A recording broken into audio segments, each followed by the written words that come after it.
And that really is the best resistance because it really is the long-term solution that we need. Yeah. You call it long term, but it's funny because I actually think about how you can see immediate results in your home and in your Okay. relationship when you are investing in some small shifts. You're listening to the Better Relationships After Baby podcast, where I believe things can actually be better than ever after having kids. But it takes intentional conversation, personal growth, and community to get there. I'm Chelsea Skaggs, life and relationship coach, fellow mom and wife, and lover of taboo topics. I'm here to give you insight, practical tools, and conversations to help your relationships survive and thrive through the big changes of parenthood. Let's get into today's episode. Today's the first day that I even have a voice enough to show up and talk. So I've missed our chats and I'm excited to be doing them right now. Same. I missed you. Missed I you. didn't chat without you, but I thought about it. Yeah, It's we just not the same. also celebrated our anniversary. Yeah. I mean, we didn't really celebrate it much this Yet. week, Just but we were it busy being sick. happened. Yeah, absolutely. 13 years married, probably 14 years together ish. Ish in 1 month. We had known each other for 11 months when we got married. Oh, really? Or 13? 11. So that It would was be less like, than a year. so 14 minus a month. 14 years minus a month. I don't know. Let's not do math. Let's talk about easier things like the Let's talk. socio-political climate Yeah, and the impact on super easy. relationship. Yeah, let's do that because it's definitely a light topic. A lot easier than mathing in my brain. Okay, well, that's fine. Yeah, I gotcha. So it is. I mean, yeah, socio-political climate definitely affects families. That's no joke. Um, there's a lot going on out there that even just if it doesn't directly affect you, just knowing what's going on can increase tension and stress in the home. And of course, there are some people that it is directly affecting, and of course, that has its own weight and impact on the family as well. So, how do we uh, resist? How do we preserve our home? And in spite of all the mess, how do we make sure things are good at home? Yeah. Well, I think a lot of people are in a place right now that I feel day after day. And I think you do too, because I hear you say it, but like, what do I do? What do Right. I do? The world is on fire, Yeah. it seems like. And, a lot of people in our circle have felt like the world's on fire for a long time, especially in the parenting world where a lot of people were having kids during COVID. And now we have two administrations that have been very difficult years for us and Mm. a lot of things going on. And we're like, I'm tired. And what do I do to stand up for what I think is right and to create a better environment and to look back one day and be proud of who I was when my kids ask me, what did we do during those hard years? Yep. Yeah. Yeah. We've asked that question, and there's a lot of activity out there that people are getting involved in, and not everything's a great fit for new parents. Not everything's Yeah. a great fit for families with young kids. And so, if you're able to get out and be active with some sort of direct action, that's fantastic. But don't drown yourself in it. Don't get so committed or invested that you've got nothing left at home except weight and burden and stress and an empty tank. Yeah. I mean, this is something we're seeing with couples that there's so many things that want our attention in the news cycle and in the political cycle and just what's going on around the world. And we are in a time where we have access to this information and we are also not limitless beings. So we're seeing in some couples this tension even in the home and in the relationship because people are exhausted and overwhelmed and don't have anything left in their tank. Yeah. Yep. Absolutely. Yeah. Uh, even even if they're not able to get out and be a part of anything, just the fact of knowing what's going on around the world, certain families are being hit really hard. So, Yeah. yeah, what can you do? Well, and this is something, we've talked about in our own lives, our own homes, and even evaluating what does it look like to build, grow, sustain a business Right? in a time that feels like so much unrest. Yeah. And the more we research, the more we talk, the more we see what has been true anecdotally, but also scientifically or It's database. Thank you. That's what I was going for. A lot of things, not everything, but a lot of things point to the home environment and what it means to take care of that. And I think that's where we're coming from today as a couple who's been talking about what does this look like for our family. And we've been talking to couples who are like, do we intentionally parent and connect and be partners in the midst of so much unrest? And just seeing what's continually being circulated online, on social media, just stories that are coming up. How do we start at home, yeah, which can seem so basic, but again, all signs point to that's necessary. That's such a foundational point. yeah. And no matter how everything turns out, hope for the best. But in the same regard, one of the best things that parents can do is really equip their kids to, when they become adults, to have what they need to enter whatever the world's going to be like. And that comes through having a safe home. That comes through having joy in the home, for the home to actually be a kind of a refuge Mhm. from the storm outside. That is where healthy kids develop.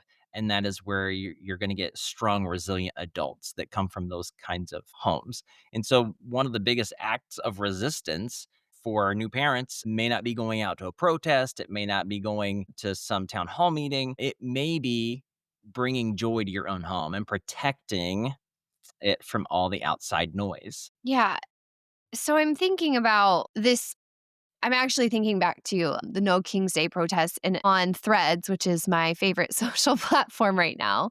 There was a lot of dialogue, specifically talking to new parents about if you're not out protesting, know that you raising your babies to be, kind, loving, emotionally intelligent adults is The work. the work. It is the impact of the future.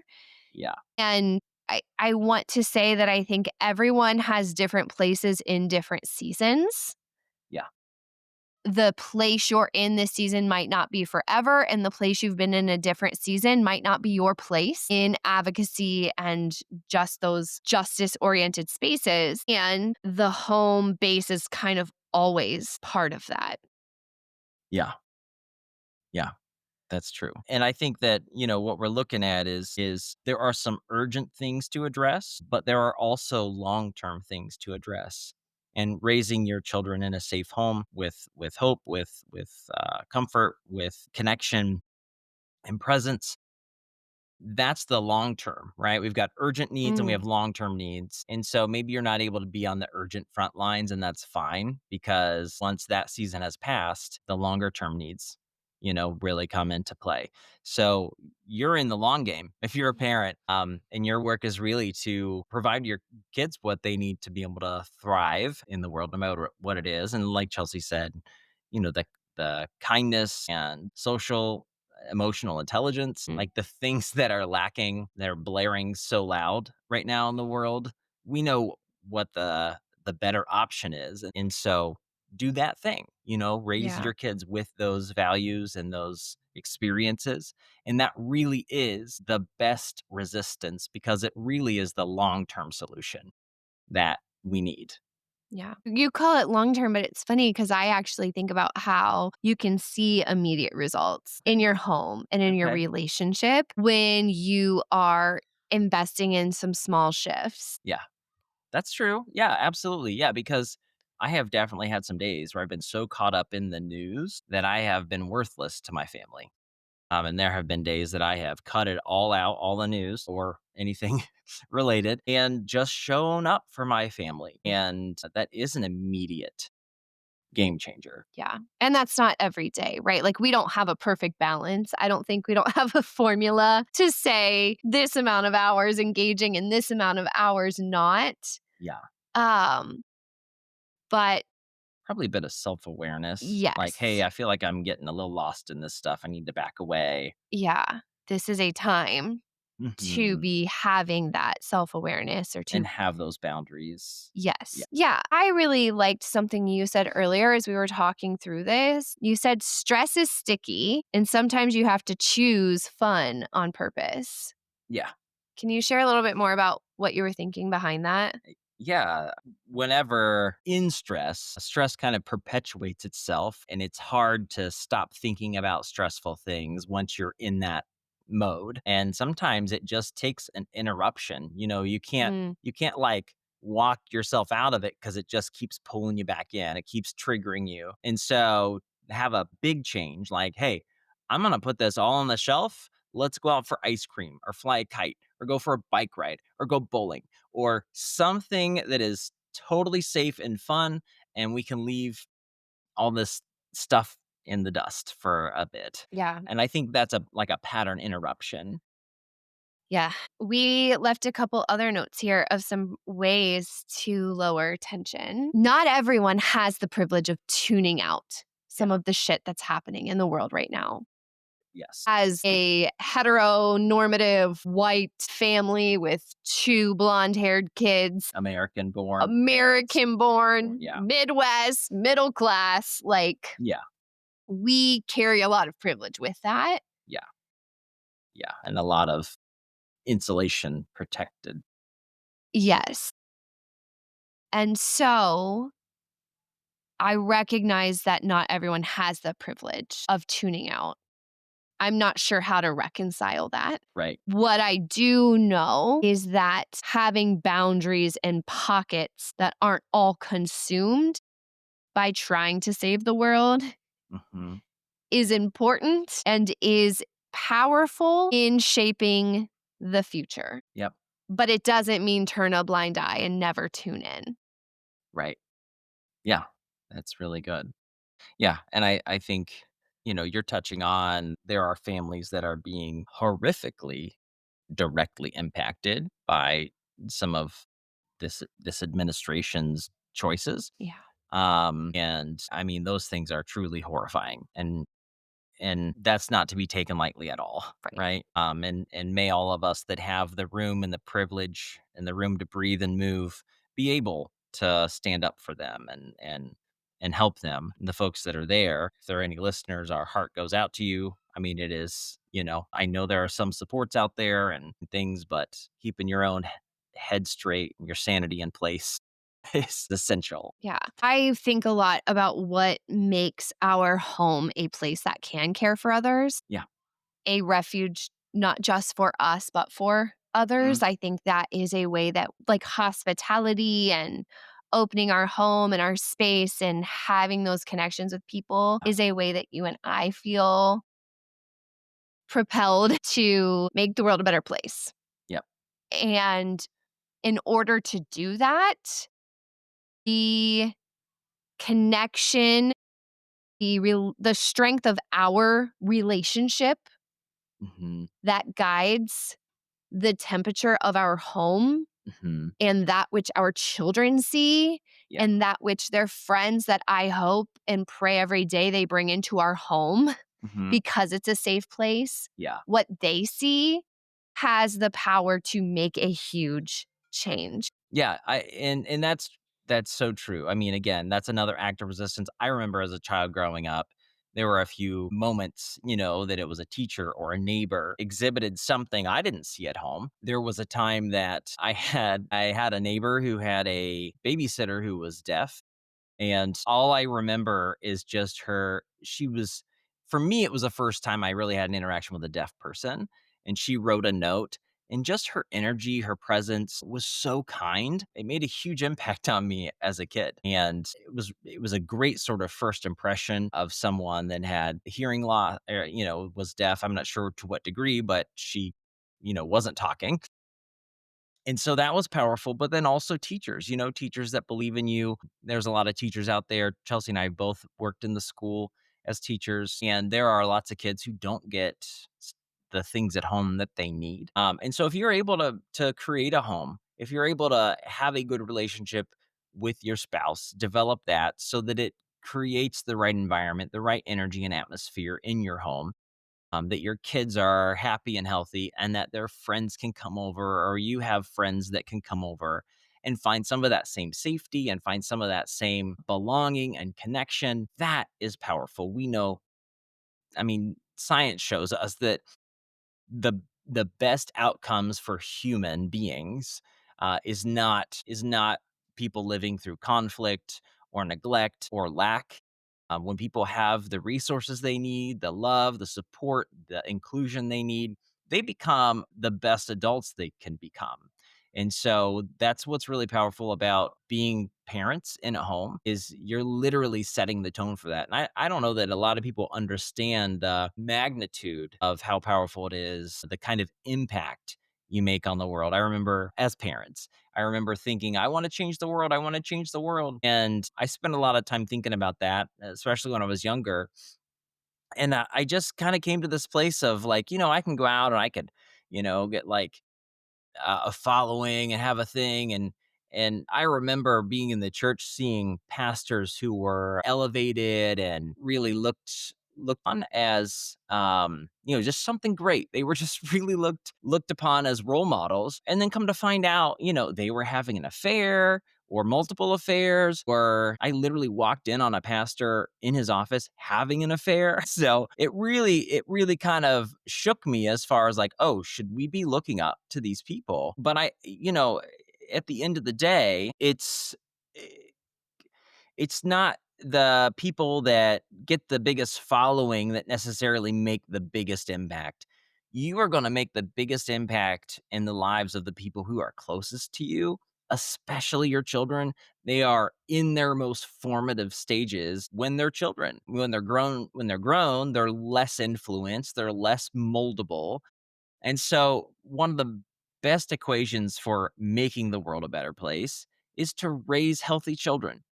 That's it. And that's a long-term and a short-term reward. Because if you are showing up in the home with presence and love and connection, the kids are healthy, your home is happy, and then they go on to become well-adjusted adults who can help others. And that's really, I think, where the biggest impact is.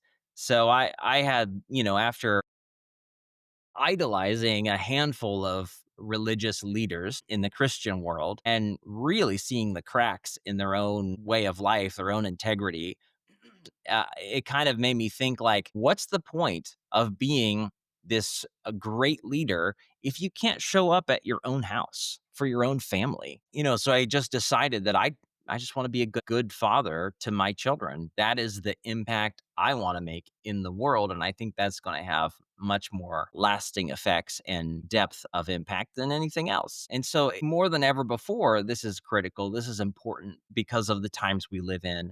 There have been a lot of bad things, a lot of big change that we haven't even felt the ripples from yet. We haven't even felt the impact from yet.